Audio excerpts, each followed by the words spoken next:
दोस्तों, रामायण भारत के सबसे प्रसिद्ध ग्रंथों में से एक है। महर्षि वाल्मीकि द्वारा रामायण में भगवान राम की संपूर्ण जानकारी लिखी गई है। लेकिन कुछ लोग भगवान के होने पर ही सवाल उठाते हैं और रामायण को केवल कहानियों से भरी एक किताब मानते हैं। तो कई धर्मावलंबियों का यह पूर्ण विश्वास है कि रामायण में वर्णित घटनाएं वास्तव में घटित हुई थी। हम यहाँ पर इस विवाद के ऊपर कोई निर्णय तो नहीं दे रहे हैं, लेकिन आज हम आपके सामने इसके सत्य होने के सबूतों को आपको बताएंगे, जिन्हें देखकर आप खुद इस निर्णय पर पहुंच जाएंगे कि रामायण में वर्णित घटनाएं कोई काल्पनिक रचनाएं नहीं बल्कि सच्ची घटनाएं थी। पहला सबूत, रामायण कालीन हवाई अड्डे। दोस्तों, श्रीलंका की रामायण अनुसंधान टीम ने रावण के रामायण कालीन 4 हवाई अड्डे खोजने का दावा किया है। श्रीलंका की रामायण रिसर्च कमेटी के अनुसार रावण के 4 हवाई अड्डे थे। उनके 4 हवाई अड्डों के नाम कुछ इस तरह है: उसानगोड़ा, गुडुलुपोठा, टोटुपोलाकंडा और वरियापोला। इन 4 में से एक उसानगोड़ा हवाई अड्डा नष्ट हो गया था। कमेटी के अनुसार सीता की तलाश में जब हनुमान जी लंका पहुंचे तो लंका दहन में रावण का उसानगोड़ा हवाई अड्डा नष्ट हो गया था। उसानगोड़ा हवाई अड्डे को स्वयं रावण निजी तौर पर इस्तेमाल करता था। दूसरा, रावण का महल। दोस्तों, लंकापति रावण के महल के अवशेष आज भी श्रीलंका में मौजूद है। यह वही महल है जिसमें रावण अपनी पटरानी मंडोदरी के साथ निवास करता था। इस महल को पवनपुत्र हनुमान ने लंका के साथ जला दिया था।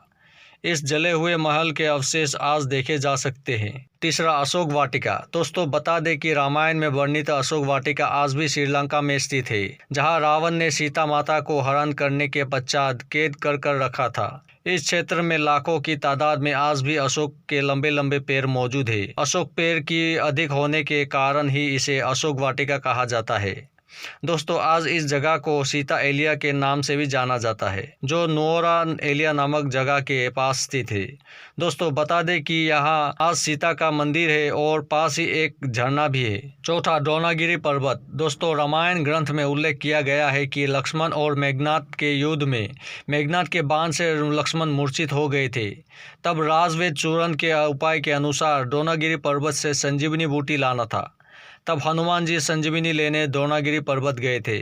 उन्हें संजीवनी की पहचान नहीं थी, तो उन्होंने पूरा पर्वत ले जाने का निर्णय लिया, जिसमें से संजीवनी बूटी निकालकर लक्ष्मण के प्राण की रक्षा की गई।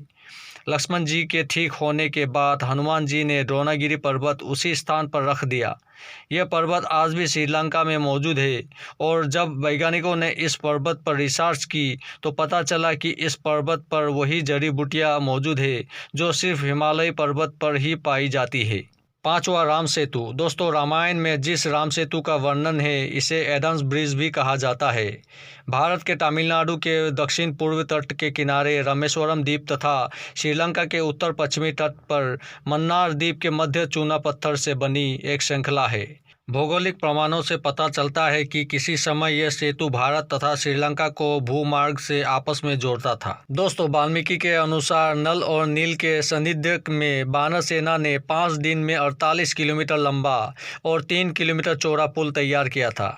राम सेतु एक बार फिर सुर्खियों में तब आया जब नासा के उपग्रह द्वारा लिए गए फोटो मीडिया में सुर्खियां बने थे।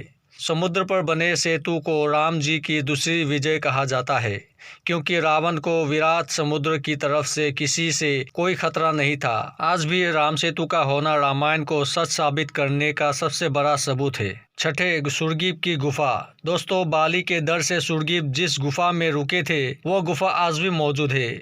यहीं पर उनकी मुलाकात राम जी से हुई। बाद में राम जी ने बाली का वध किया और सुरगीप को किष्किंधा का राजा बना दिया था। सातवां, पानी में तैरने वाले पत्थर। दोस्तों, राम सेतु पुल के पत्थर पानी में तैरते थे। सुनामी के बाद रामेश्वरम के उन पत्थरों में से कुछ जमीन पर आ गए थे।